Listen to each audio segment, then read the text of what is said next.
Season's over. We're sitting at 6-6. Feeling a little disappointed. We're going to get into the ups and downs of a chaotic 2023 season on today's show. You are Locked On Boston College, your daily podcast on the Boston College Eagles, part of the Locked On Podcast Network, your team every day.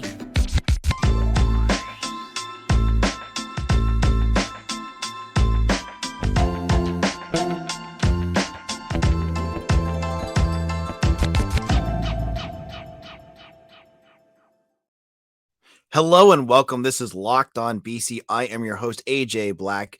Download the Gametime app, create an account, and use code LOCKEDONCollege for $20 off your first purchase. All right, on today's show, we're going to get into more about the Miami game. BC is blown out 45-20. If you want a full game recap, go find our episode from Friday afternoon. It was me and Mitch. We broke down what was a disappointing end to, let's be frank, a disappointing season. Now, on today's show, I kind of want to look at the ups and downs of this season. You know, there's still one more game. BC's going to go to a bowl. And unfortunately for some fans who think BC should decline a bowl, which, as I said earlier, is ludicrous. They should never decline a bowl. BC's going to end up at a bowl. And at 6-6, they probably won't end up at anything spectacular, with potentially Fenway and the Pinstripe Bowl being off the table and BC forced to play in like the Gasparilla Bowl or the Birmingham Bowl. So get excited for some of those games, right? Well, I want to talk about, we'll do a segment on the positives of this upcoming season, this previous season, excuse me, and the downside to this last season. So before I get into the positives and negatives, I need to caveat this whole conversation with the white elephant in the room. Okay. BC finished 6-6. Not a very positive year. Again, they didn't finish above 500, but the biggest piece that was frustrating about this year, a year BC played 3 teams total that finished over 500. The Eagles finished with a 6-6 record. They played a baby soft schedule with bad teams up and down their schedule. I mean, from UConn to Army to even the ACC teams that they played, like Pitt. You know, this was tailor-made. You avoided Clemson. You avoided some of the teams like NC State and UNC this year, and you still only won 6 games. So all of these statistics have a little asterisk next to them, because when you're comparing this year to other years, unless you're looking at a year, you know, another fluky year, BC's played a harder schedule almost every other season that they've played. That's what makes this year so hard, is that BC had every opportunity to win 8 or 9 games and they failed. That's the bottom line. There's no other way of looking at that. And they can spin, you know, people can spin and the coaching staff can spin and the players can spin. But when you didn't beat any teams with a record over 500, you only played 3 of them. 2 of them pounded you to gravel. The other one you played pretty well against. That doesn't say much about your program. But we're gonna start with the positives. I'm not gonna get down the rabbit hole being super negative this whole time. So looking at this season, what were some of the positives that came up from this year? The first I have to say is a bit of resilience. And it's an intangible, but when you started the season off 1-3, you lost to NIU, you got rocket shipped by Louisville, and you almost beat FSU, but you lost to them too. And you barely beat Holy Cross, but then you go off and rip off 5 straight wins. That does say something about your team. I know those teams were bad teams. And you didn't really beat them. I mean, some of those wins were fluky, like the Army win. They probably should have lost that game. The UConn win, that was a lot closer than it needed to be. But that being said, weaker teams fold. And I'm going to give them credit for that 5-game stretch. This team did not fold, and they played tough. They gave us a little bit of life. You know, fans were back into it. You know, the talk of the path. You know, Thomas Castellanos, we all kind of got roped into a lot of the hype about him, and we'll talk about a bit about him in a minute too. But I feel like that resiliency, that piece that happened in the middle of the season was good. The other big positive was the offensive line was fixed, and not just fixed, but became very good. Now you had, I can't I can't make it any clearer how bad the offensive line was last year. And it partially was due to the coaching staff doing a horrible job of addressing depth issues after you knew your guys were leaving. And maybe it was NIL, maybe it was other things. They just couldn't get guys in. But injuries also hit, and you were playing, guys that had no business starting, every single game. And you had multiple different starting lineups. So the offensive line was a wreck. It caused issues in the passing game, running game. It was just all disaster.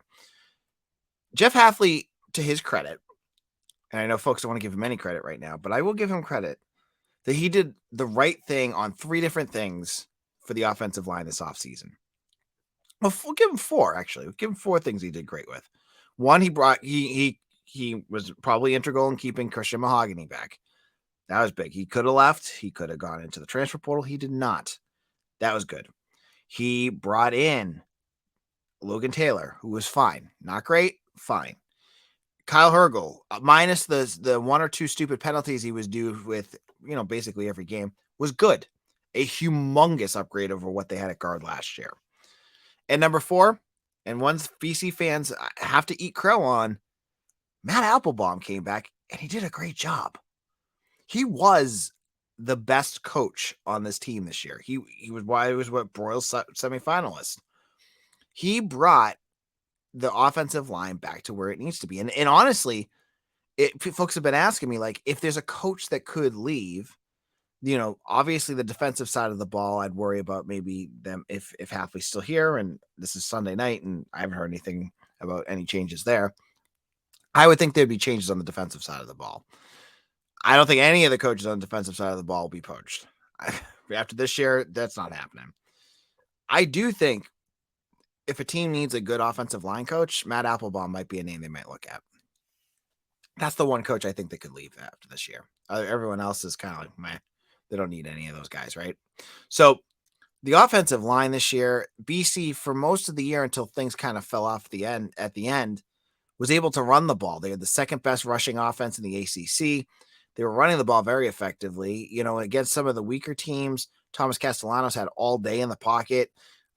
It really made a big difference. So that pass defense was right on the money.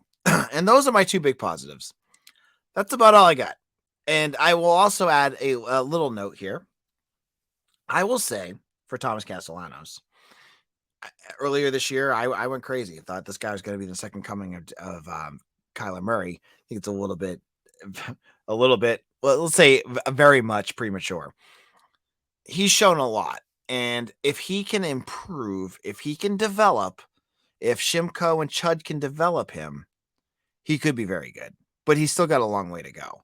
I mean, honestly, like, I know Pro Football Focus, it's up and down in terms of what you think of them. He was graded like an 86 for his game against Miami. I mean, those 2 interceptions were not his fault. Or at least, I mean, they were obviously they were his fault, but they weren't like as egregious as some of the other interceptions he's thrown. And he made some better throws. He looked a lot more confident running. He had his moments. He's got a ways to go. We'll just leave it at that. Now, in our second segment, let's get away from the positives and get all down and dirty and that negativity. We're going to get into that in just a moment. Now, Gametime. If you are like me, you love going to the movies, you love going to theater, you love going, to anything that is live, games. You shouldn't have to worry about when you're buying tickets to your next big event. With killer last-minute deals, Gametime has all-in prices, views from your seat, and their best price guarantee. It takes the guesswork out of buying tickets. Now, I've been looking to see if I could get tickets to Christmas Pops. You know who has it? Gametime. With easy-to-buy tickets, I can find what seats I want, make sure I get my family nice and close. And the best part I love is their tickets. You look at the price, that's what you're paying. There's no hidden fees. There's no, you're not paying an extra arm and a leg when you go and sign out. It's easy to use. And the best part, you just download the Gametime app, create an account, and use code LOCKEDONCollege for $20 off your first purchase. Again, I'm telling you, download the Gametime app. Terms apply. Again, create an account and redeem code SLOCKEDONCOLLEGE, Locked On College, for $20 off. Download Gametime today. Last minute tickets, lowest price guarantee. This is Locked On BC. I'm your host, AJ Black. This is Locked On BC, the only daily Boston College podcast. I've been doing this for years. I've had guests. We have Mitch. Mitch will be back on again tomorrow to talk about expectations for the BC football program and where our fan base should be at. But I also run a site called Eagle Insider. And right now, for the next 2 days, we have 75% off our yearly subscription. You can get expert hockey coverage, expert football coverage, game recaps, film analysis, recruiting news, transfer portal updates, everything for about $22 a year. How are you going to beat that? It's $2.20 something a month. If you want to support us, this is the perfect time. The info to sign up is in the description of this episode. Sign up today. It's a way to treat yourself. I think you'll enjoy it. I'm going to say that right now. Now, let's look at the negative aspects, because this season has been a roller coaster. As much as you want to look at the 5-game win streak and the fact that BC until November was in the hunt for the ACC championship, there's a lot of things that you were like, oh, there were negative spots, right? And the biggest issue, and the one that I want to highlight the most in terms of issues, is the defensive side of the ball. BC's defense lacked that oomph that you needed to win games. They also lacked talent in major areas, and some players that you were hoping would progress never did. I look at the secondary, and if you were to tell me in August that your final game, your starting secondary would be John Pupil, CJ Clinkscales, Max Tucker, and Amari Jackson, and Kari Johnson was the other starting safety, I would have said you're nuts. I mean, Jackson and Johnson, sure. But the fact that you had CJ Clinkscale, a 5'6" defensive back who used to play running back, going against some of those wide receivers on Miami, and that you had no other options other than that. I don't know what happened to Jalen Cheek. He just disappeared. Is worrisome. And again, I go back to, this is an issue that was caused by the player attrition. 2022 was an issue because BC lost a ton of offensive linemen and weren't able to deal with it in the transfer portal. 2023 was the exact same issue, but it was in the secondary. Before the season, you lost Josh DeBerry, CJ Burton, Jason Maitre. You lost all of them to the transfer portal. I was asking Mitch on text. I'm like, what would this team have been like if you had those three guys in your secondary? And he goes, it would have been a very different defense. It's because, not to rip on the kids, but Hafley tried in the transfer portal. And I don't know if it was a NIL deal issue or he just was unable to evaluate the right types of players, but he brought in Alex Washington, who flamed out after 3 games and transferred out. He never even made it, to October, from Harvard. He brought in Victor Nelson Jr., a nice guy, but very limited safety who had troubles throughout the season. And Kari Johnson, who was hurt for good chunks. He was playing with the club. He was out for he also had that big touchdown against Florida State, but wasn't really, he's not at the same level as some of these other guys that you had before. So your secondary took a huge step backwards. And then you added injuries. You had whatever the heck happened to Elijah Jones. We don't know what happened to him. You lost Jalen Cheek, I guess. I don't know what happened to him either. So you had guys that go up and they go down. Your defense struggled because of that. And I was, there was other issues as well, but I think the secondary was a big reason why your pass rush was terrible, because you couldn't stop anyone, so they could just get rid of the ball fast. They couldn't cover anyone, so there was no time. Like, you didn't get coverage sacks ever. I mean, you didn't get sacks, period, but sometimes good secondaries can cause the front line to play better. But when your secondary struggles all year long, you're not going to get pressures either. So it was kind of a twofold issue there. You get your secondary, your pass rush was awful. I mean, 12 sacks the entire year. 6 of them came in one game against UVA. That means over 11 games, you had 6 sacks. That is not going to win you many games, and it's going to be a humongous liability for your defense. So big issues there. I look at this defense just to kind of wrap up this whole issue. BC let up 30 points per game. You're not going to win many games doing that. But there were so many issues. You had linebackers, you had depth issues at linebacker.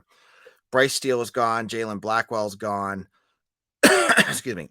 You had you're putting out Sione Hala, Vinny DePalma, and Cam Arnold. Cam Arnold, you're hoping to take that next step, never did. Vinny DePalma is Mr. Reliable, but he's not a game changer. And that was the big issue up and down this defense. You had no game changers at all. And so that was the big down for this year. The offense, I thought, for the most part, was able to put up points. And if the defense could have made a play or two, I think the offense would have been fine. Like, think about every game. If BC could have had, a sack or two, or, another interception here or there, or fumble recovery, which they seem to never do, the offense would have been enough to get points. But they never got that way. They never were able to do that. And so the defense was a major, major problem this year. And, they're sitting at 6-6 right now. I see teams like UTSA as a potential bowl matchup for BC. That's a big problem for this defense if they play that team. I'm going to say that right now. So the defense was a major liability.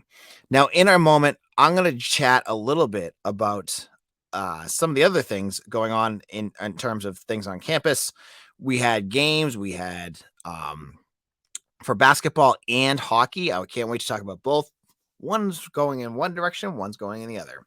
Now, as the weather gets colder, the NFL offer stays hot on FanDuel. Right now, new customers get $150 in bonus bets with any winning $5 moneyline bet. That's $150 if your team wins. If you've been thinking about joining FanDuel, there's no better time to get in on that action. On Sunday, I looked up FanDuel and I saw that Patriots-Giants spread and the over-under of 34.5. And I said, this is going to be two teams playing with rocks. And it absolutely was. It was one of the ugliest football games I've ever seen in the NFL. And it didn't get much better as the game wore on, but they didn't even get anywhere close to 34.5. So I had a good afternoon. And you can too. The app is so easy to use. There's a wide range of betting options, including spreads, player props, over-unders, and more. So visit FanDuel.com/lockedon and kick off the NFL season with FanDuel, the official sports partner of the NFL. Locked On BC, AJ Black, your team every day here over at Locked On. If you haven't checked it out yet, you can check out Locked On Celtics. If you're a Celtics fan, John Corrales is one of the best in the nation. He has great insight into the Celtics. Check out his show, Locked On Celtics, on YouTube or wherever you get your podcasts. Now, wrapping things up, let's talk about what's happened over the last week. Now, I hope you all had a great Thanksgiving. One team that did not have a great Thanksgiving was the BC men's basketball team. Well, women's basketball too, because they lost out the week too. But men's basketball, they play in the Hall of Fame Classic. They drew Colorado State, who is a very good team, and lost by double digits to them in the first game. Now, Colorado State then proceeded to beat Creighton, who was number 8 in the country. So, take a step back. It's not a bad loss. Colorado State's a very, very good team. They had a kid, Isaiah Stevens, who BC just could not stop. And it was, It was a loss. They were the better team. That's all you can take from that. Now, the second game, in the consolation game, BC lost to a team that was not the better team, which is Loyola Chicago. And why did they lose? Well, BC had a 9-point lead going into the final 3 minutes of the game and proceeded to piss it all away. And they did that by sending Loyola Chicago to the free throw line on multiple occasions. They failed to box out. They couldn't shoot. And it was just a smorgasbord of turds to go over the last 3 minutes. And then Loyola Chicago hit all their shots and BC loses. So what's the takeaway from this weekend? It wasn't the type of loss that you've had against Maine and Tarleton State and UNH in the last years, but it damn felt close because all you had to do was win one of these games and you're like, okay, we're back in business. It's okay. You lost to a good team. Colorado State looks like a tournament team at this point. It's okay. You can handle that. But losing both games is bad because then you're turning around and you're playing in the SEC ACC Challenge against Vanderbilt at Vanderbilt. And now all of a sudden this game has turned into a must-win game for the Eagles. BC's got to figure some stuff out. First of all, their three-point shooting was awful this week. They were shooting at 14% in one of the games. I don't have the game stats right in front of me, but what is it with Earl Grant teams that they cannot shoot three-pointers ever? And they go through these wicked stretches where they just can't shoot the three-point ball. It's inconceivable the way college basketball is playing right now, that you have teams that a team like BC that shoots like that, because all it takes is another team that can shoot it was Loyola Chicago. I think they were shooting like 42% from 3-point range. That difference right there is enough to make you lose games. So they got to figure that out. Now, let's get into some positives because, man, I don't want to be talking negative all game. This is like a segment and a half of negativity towards BC. And, hey, that's part of our DNA at this point, right? You're following BC and know things are tough. But hockey, is hockey playing well? They had 2 games this weekend. They played at Notre Dame and at Harvard. At Notre Dame, BC went out and beat the snot out of the Fighting Irish 6-1 at Notre Dame. This team then continues. They come home on Sunday. They come home, but then they go down to Cambridge and they play Harvard, and they beat them 4-1, scoring 3 goals in the third period. You had Ryan Leonard score 2 more goals. He has 9 on the season now. You got Cutter Gauthier, who had another couple goals. He's second in the country. This team is stacked. And they're playing absolutely great hockey right now. You got Jacob Fowler, their goalie, playing very well. Their defense is setting up the offense. It reminds me of some of the better BC hockey teams. The teams like, when Gaudreau was here with Kevin Hayes and such. You've got top end talent, but you're spread out through the roster, and it makes your team that much more exciting. This team is a buzzsaw right now. I mean, Harvard was number 20 and they just took them to the woodshed that third period. So very, very promising start of the season so far for BC hockey, who right now is number 2 in the country. They could very well be number 1 by the end of next week. So that's very good news as well. Now I'm going to head out. I hope you guys all had a good Thanksgiving. As I said, there's transfer portal news probably popping soon. I just put it up on Eagle Insider that they had Josh Hardy, a defensive lineman who's a redshirt freshman, enter the transfer portal. He played 5 snaps on special teams last year. I haven't seen him since, so not a huge loss there. And we'll have to wait and see if there's any coaching news. I haven't heard anything about the Hafley stuff. It's Sunday night, so I'm guessing nothing happens, but Duke is about to lose their head coach. Syracuse lost their coach, but BC looks like we'll be going into 24 with Jeff Hafley, so buckle up. This is Locked On BC. Follow me on Twitter at AJBlack247, and we'll see you all again tomorrow at Locked On Boston College. Your team every day.